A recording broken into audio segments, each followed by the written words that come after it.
studied psychology at uni, so going into a field where I'm working with people with mental health problems, I think it really helped. The results have shown that actually quite a lot of people that had initially like heard voices and have been hearing voices for a long time, after having avatar therapy, the voices like reduced significantly. Guys, this is dope. Like, I'm like, I've never heard of this in my life.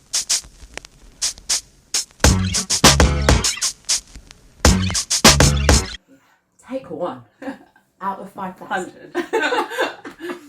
Hi guys, welcome back to my channel. And I don't remember what I was going to say, so I have to do that all over again. Fantastic.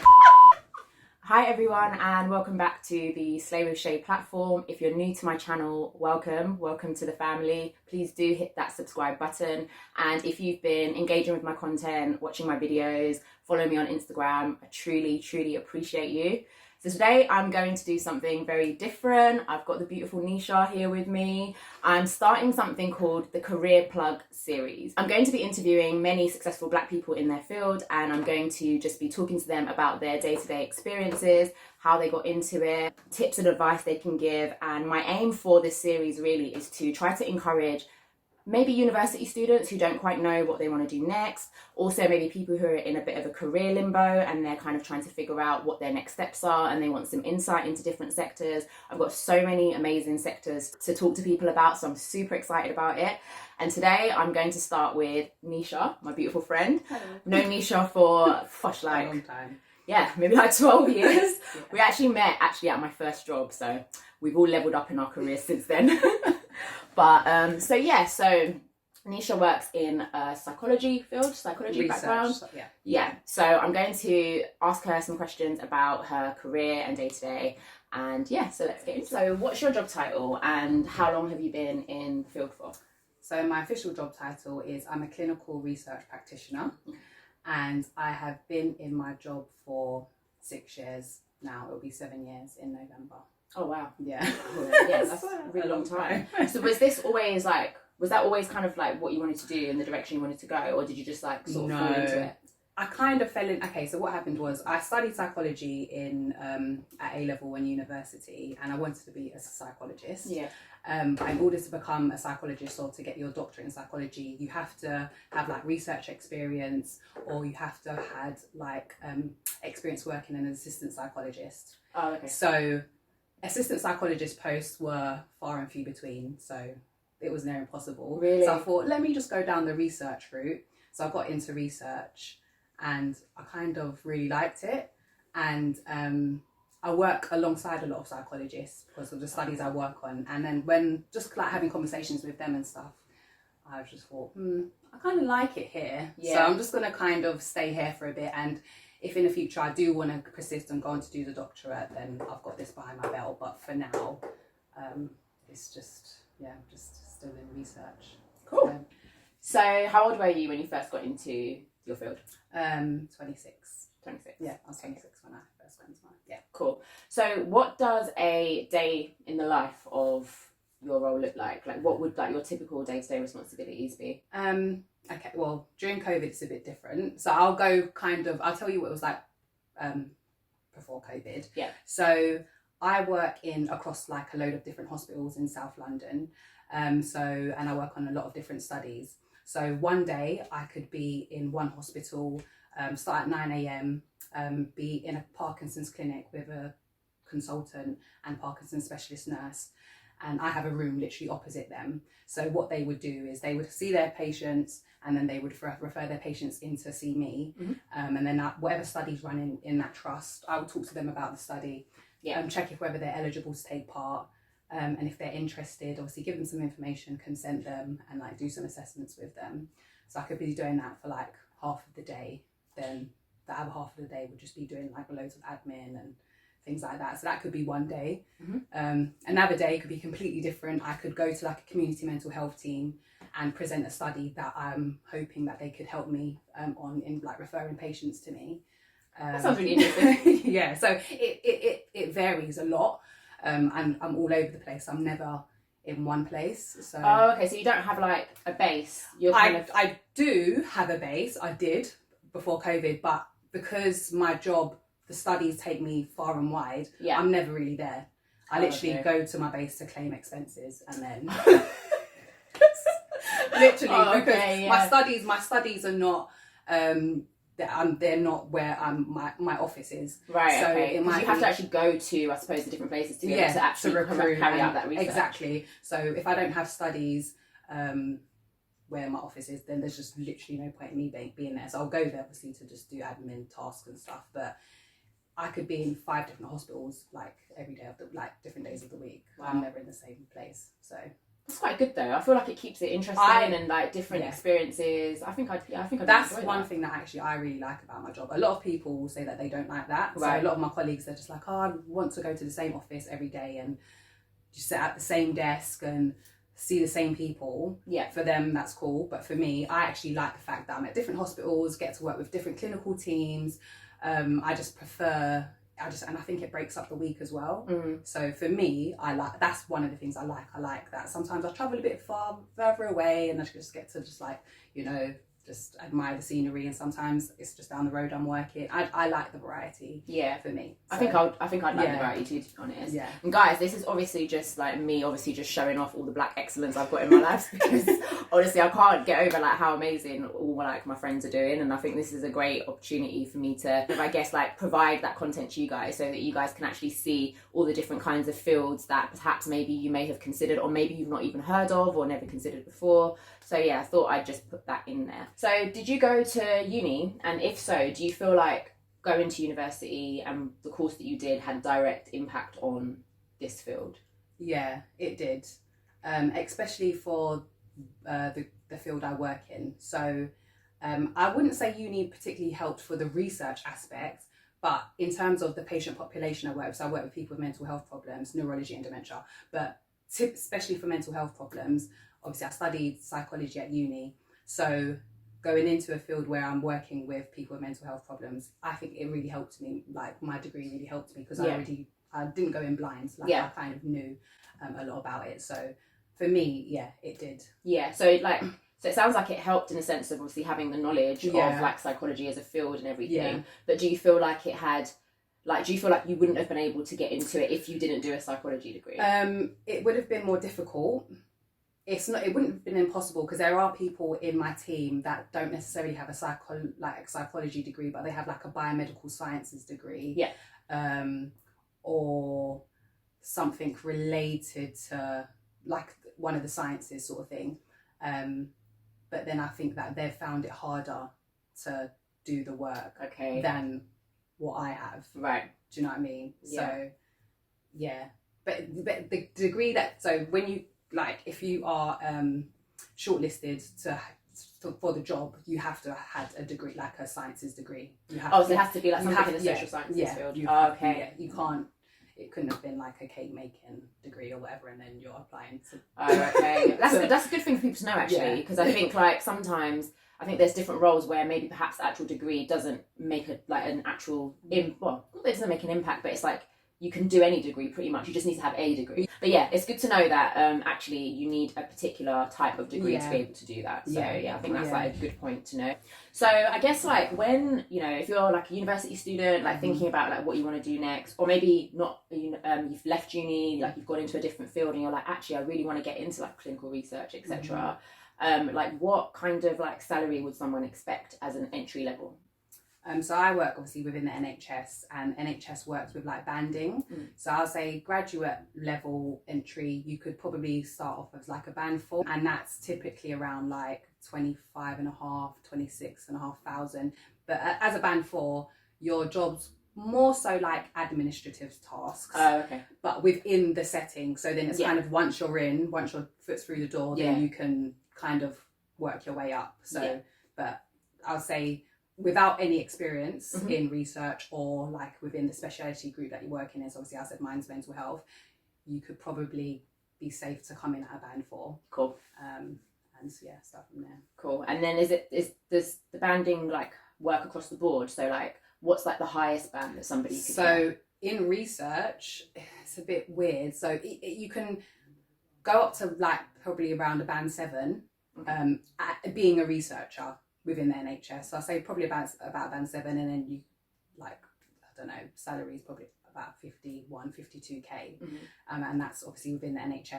You can also go off into management, which will take you into band 8s. Okay. And then it's just, it's never just up. Yeah, it just Yeah. never ends. Or as I said though, with the NHS, obviously because it's a public sector, it's like if you went private, so if you worked for like a drug company, so if I was a researcher in a drug company, then I'd probably be getting double. Right. You'd Okay. probably be getting double than what you're getting within the NHS. But yeah, I think that's probably the same across the board, isn't exactly. it? Yeah. So, but that is that option there though. So once you've worked in the NHS, could you be like, you know what, maybe I just want to consult or like go private, etc. Of course. Yeah, that's definitely there. I think once you're in and once you just have access to how it works, you've got the doors open. You'll meet so many different people. We work with drug companies, so obviously if any opportunities come up, you know, you can talk to them. You're already there, sort of thing. So yeah, it's just kind of really getting your foot through the door. So would you say that your field is predominantly women or men, or do you feel like there's actually a balance in gender? I would say it's definitely predominantly women. Okay. Yeah, I think in healthcare, I think it's like predominantly women, unless you are at quite a senior level or like board director level, then it obviously becomes like quite male dominated. But on like within my team, I don't know, say there's like 15 of us and like maybe 30% are male. Really? So it's heavily populated by females, yeah. Why do you think that is? Do you think it's more down to like a preference thing for women, or is there anything like sort of within the industry that like kind of makes it more difficult for men to get into that field, or like I don't know. I don't think it's anything in particular that makes it more difficult for men to go into the field. I just maybe think men probably, I don't know, they might not choose to go into that field. Right. I think I'm not too sure, to be honest. I just but I see it like, because obviously when if I'm in the hospitals, I see it on the wards and stuff, like the male to female ratio in terms of like staff and clinicians is always more female. Yeah. So I don't know if it's like men don't choose to go into healthcare as much as females do. Yeah. I don't know if it could be same for like city bankers. I think maybe that's more of a male predominate like environment. I don't know. I'm not a banker, but I just think in my field anyway, or in my sort of team, it's definitely more females. Definitely, but are like the same kind of opportunities open to women the way they are men? You know how you were saying like most of the men are like generally usually quite senior. Yeah. Are those like sort of opportunities open to women as well, or do you feel like women have to work a bit harder? I would like to think that they are. Yeah, no, I would actually, because when I started, the chief operating officer, so like the head, it was a woman. It's a man now, but it was a woman, so it's not impossible. Okay, so it can be done. Yeah. So there's no discrimination. Yeah, no, there's not. Yeah, there's yeah. I suppose it could be argued, but it sounds like it just seems like it's just more of a preference thing that women tend to kind of follow that route. I would say so. Yeah. And so kind of like coming off of that, so in your like opinion and from what you've seen, do you feel like there are a lot of black people in your field? No. And that's not to say that there isn't any. Yeah. Because actually in my team, I would say my team, so the core research team, I would say is quite multicultural, which is good. Okay. So we have black people, we have Asian people, we have white people, we have European, it's quite multicultural.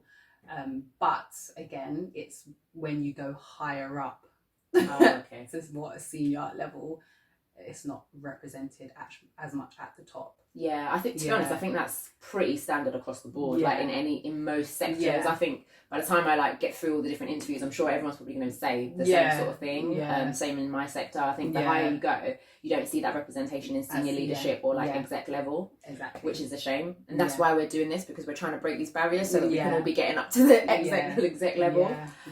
But it's a shame though. But I don't think it's just like in isolation to your field. I genuinely think it's just something across the board. No, definitely. You kind of spoke about it already earlier, but like, what do you enjoy the most about the role? Like for you, like what are the parts that give you the most fulfillment?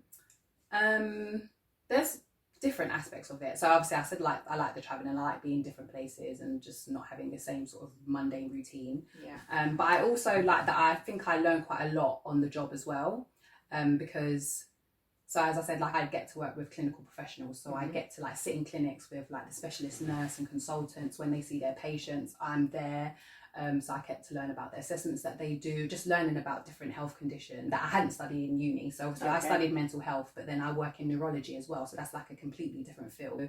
Just being in clinic and learning about Parkinson's and we're learning about motor neuron disease and things like that. I feel like I learned quite a lot on the job. And also I feel like I've been given quite a lot of training so I can assess people with mobility issues and Parkinson's and things like that. So I like those parts of my job. Yeah. And I just like, there's some really good clinicians I work with, some not so good ones, but yeah, I just like some of the people I work with, some seeing the patients and stuff. Yeah. Yeah. I can imagine that's quite rewarding as well. Like, yeah. I think it sounds like it's a really rewarding like field to be in. You're actually making an impact like on people's lives. Exactly. And what's like the assessments like? So what does those usually consist of? So typically, in research, you have like a baseline assessment, and then it will just it can be a questionnaire. Typically, it is like a question. It can be like questionnaires. I take bloods as well. So yeah, so depending on what study it is, because different studies require different things, but it would be like analysing blood. The person will come back for a follow-up appointment and you kind of do the same procedures again just to check if there's any sort of difference between the two time points and things like that. So I don't do any of like the clinical write-up or anything like that. Okay. I don't analyse the data. All the data gets collected, so like by myself and my colleagues, and then gets sent to like the sponsors or the people that paid us to basically conduct the research on the ground, and then they kind of analyse the data and do all the statistical analysis to see whether, you know, it's significant or all of that stuff. But so my job is more so identifying people that are eligible to take part in studies, consenting them, doing assessments, like routine sort of assessments with them, and yeah. What's been like the best study that you've done? It's hard, you know, because so one of the studies I've worked on, so I worked on a study called the Avatar study, and it's like a new treatment for people with like people that hear voices. Really? Yeah. Oh, wow. And I like that one because I thought it was like, so basically what it was is people that hear voices, they would create an avatar. So they'll create like a picture of what they think the voice looks like. Wow. And they would get to create like what the voice sounds like in their head. Wow. And then this is be used as a sort of therapy. So what would happen is they'll create this avatar, and then there would be a therapist that would basically talk through this avatar to the person. So, oh wow! So that in the voices that they're hearing. Yeah. So the patient will say, "This is what the voice says to me. So you're worthless." So then the therapist will kind of take on the voice, the avatar, and say, you know, these things. But basically, with that study, what they were trying to do is get the patient or the participant to really challenge the voice, and obviously because the therapist is talking through the avatar, it gradually over the sessions the voice would come under the patient's control. So the patient would say, "No, I'm not worthless," and then the avatar would say, "Well, actually, yeah, no, you're not." But the thing is, with that study, like the results have shown that actually quite a lot of people that had initially like heard voices and have been hearing voices for a long time after having avatar therapy, the voices like reduced significantly.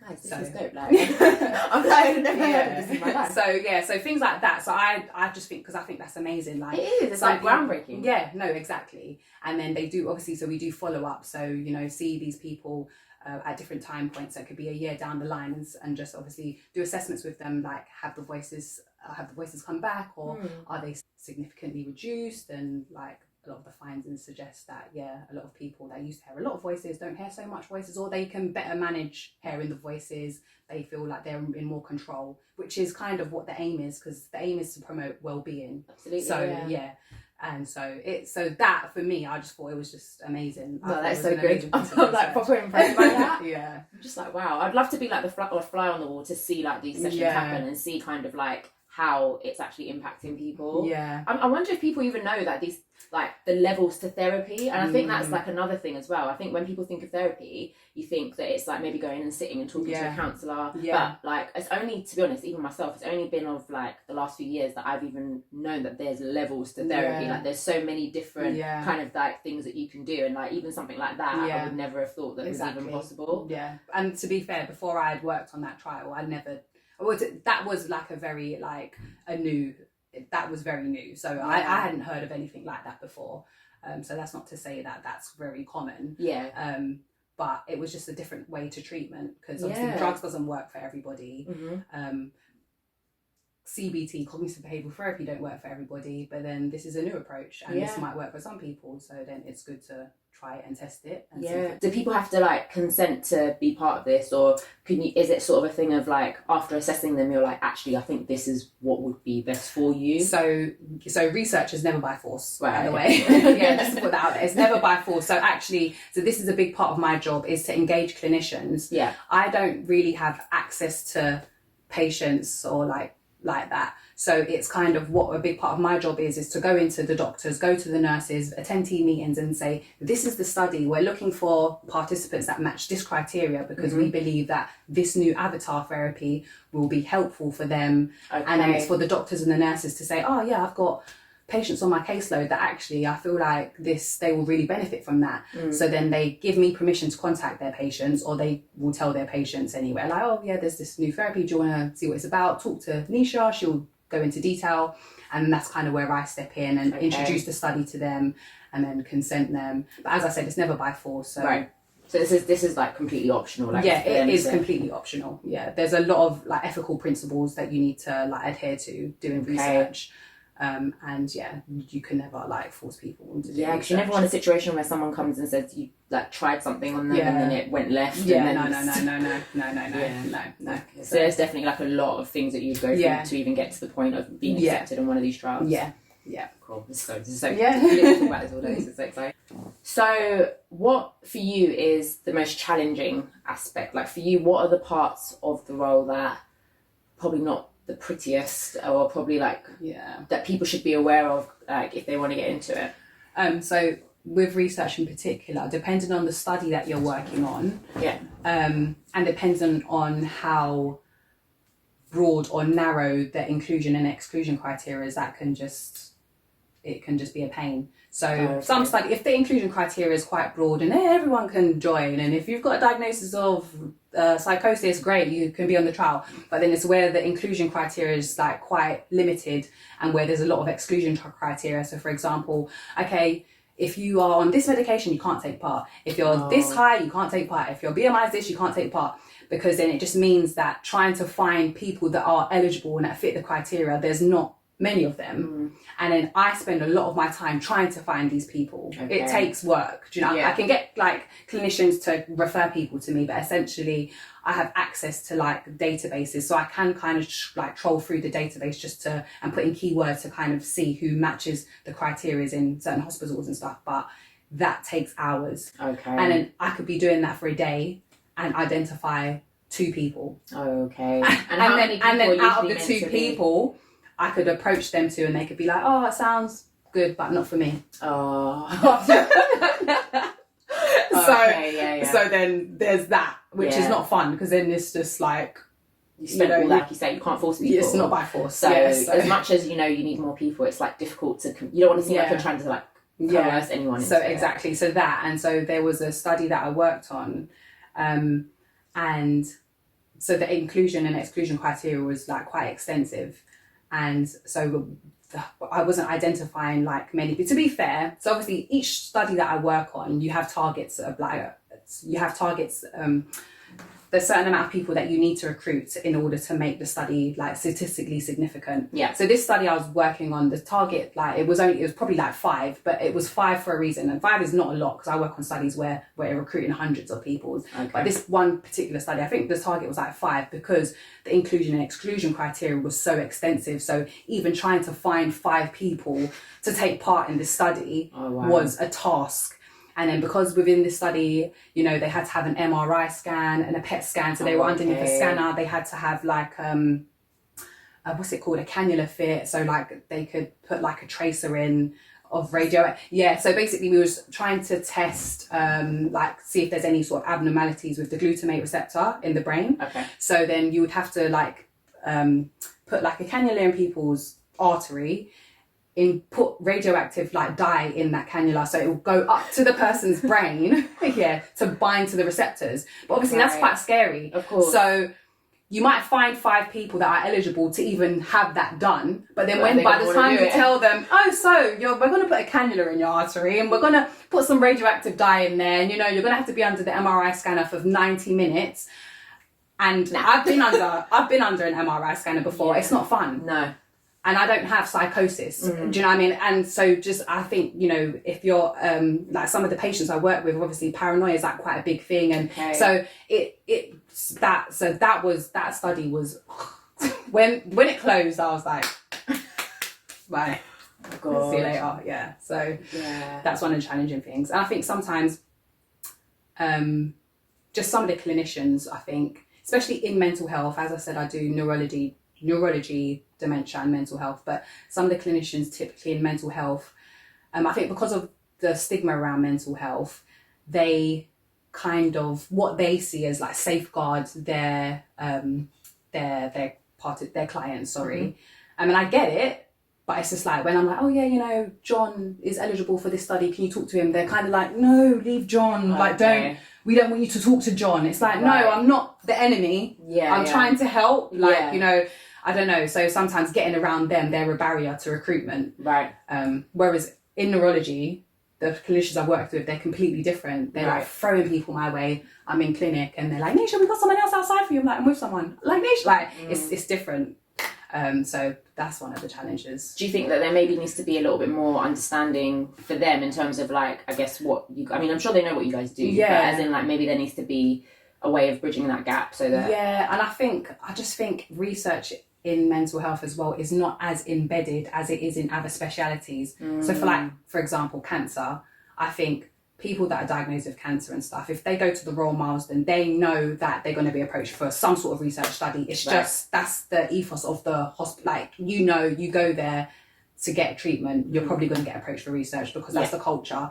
Whereas in mental health, it's not really like that. Okay. It's not like that. And I think it's not like that because of how things were back in the day where they were doing, you know, like unseen and unheard of things to like mental health patients. So I think that still kind of carries. I don't think clinicians think that we're going to prod and poke people, but I definitely think there's still something around it, and it just makes it more difficult to recruit the people that we need to recruit into studies. So that's definitely one of the challenges.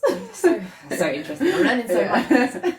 So do you feel like you've made any mistakes along the way of your career? And if you have, like, what kind of like tips would you give people to avoid making similar mistakes? I think I've made mistakes. I think one of the mistakes I have made in particular was sometimes when you're working with more senior people, so like doctors and stuff, and I think it's always kind of good to, you know, go above and beyond your role, but sometimes there are some things that are just not within your capability, and you need to kind of just let them know that this is not what I'm supposed to be doing, this is not what I do, because it could actually really backfire on you.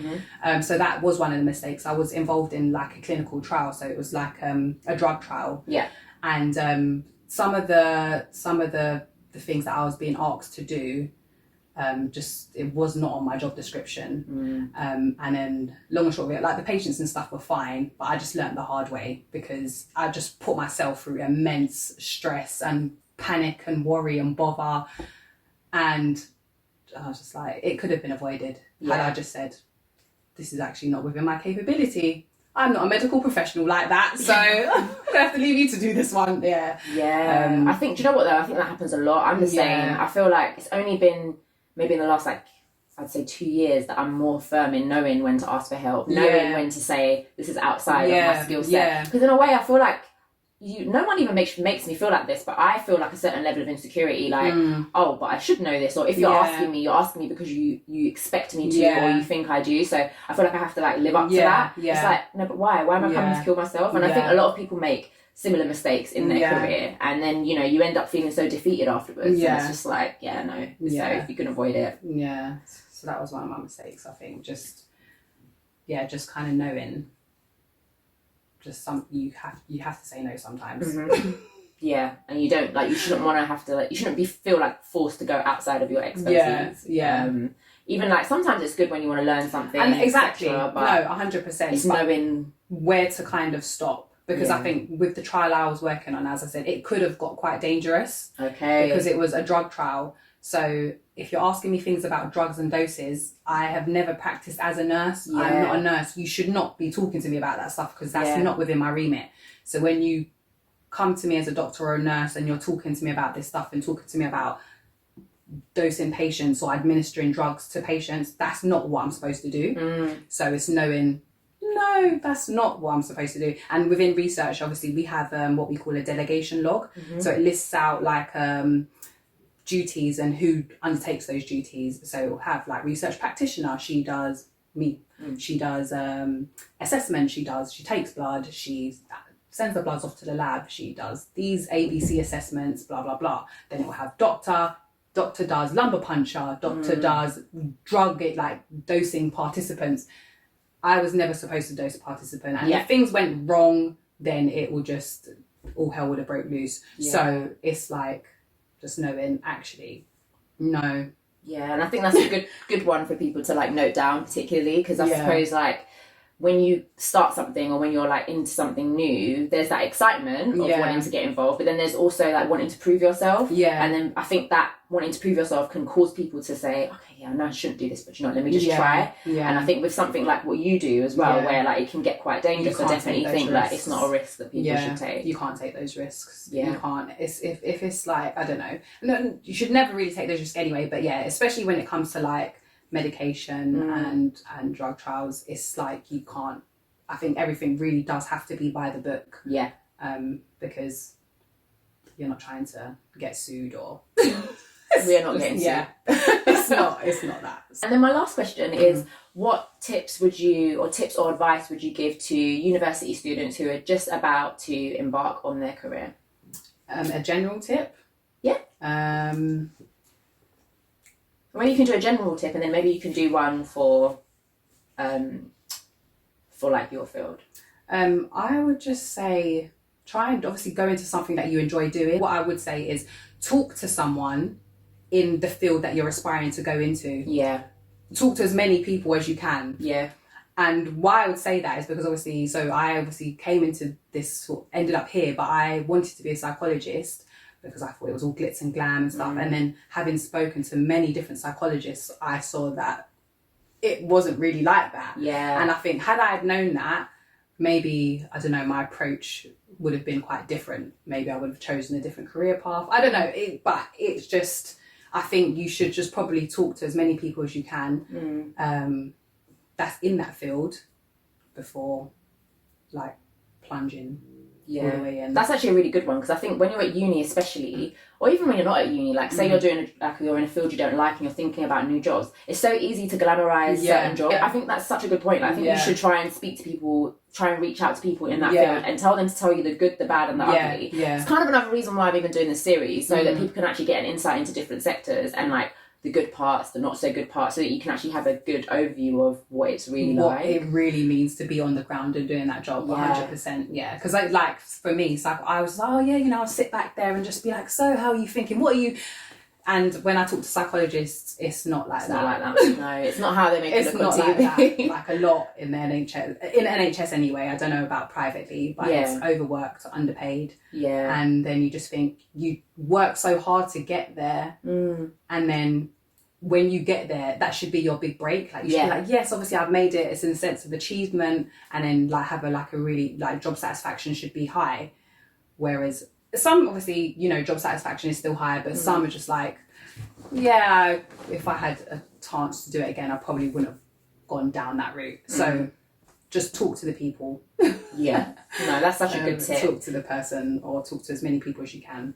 That's such a good tip. And like, if somebody wants to get into your field, like what kind of like requirements would they need? Is there like professional qualifications they need to do? Like, you could do like, it's not really a professional qualification, but like, so if you're going into research, then you need to have be certified under good clinical practice. So it's just like basically a set of ethical principles. It teaches you how to conduct research safely within the NHS and social sector.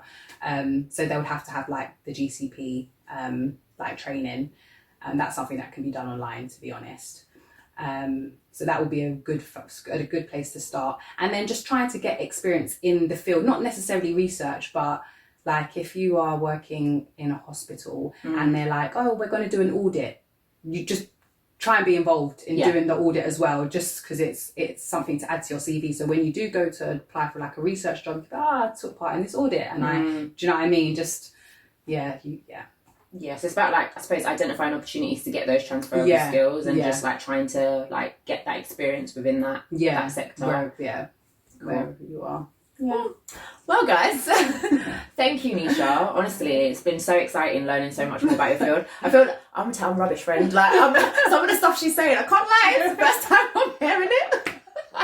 but it's been so like insightful to know more about like your field and everything. And I think that a lot of people are going to find like everything you said really useful, particularly uni students who might be like thinking of what they want to do next. And the point you made about psychology as well, if they're in similar boats where they're feeling like, oh yeah, I want to go be a psychologist, it's good to see like other kind of like sectors that you can branch into with that degree, or even if you haven't done that degree, like things that you can do. So thank you so much. No problem.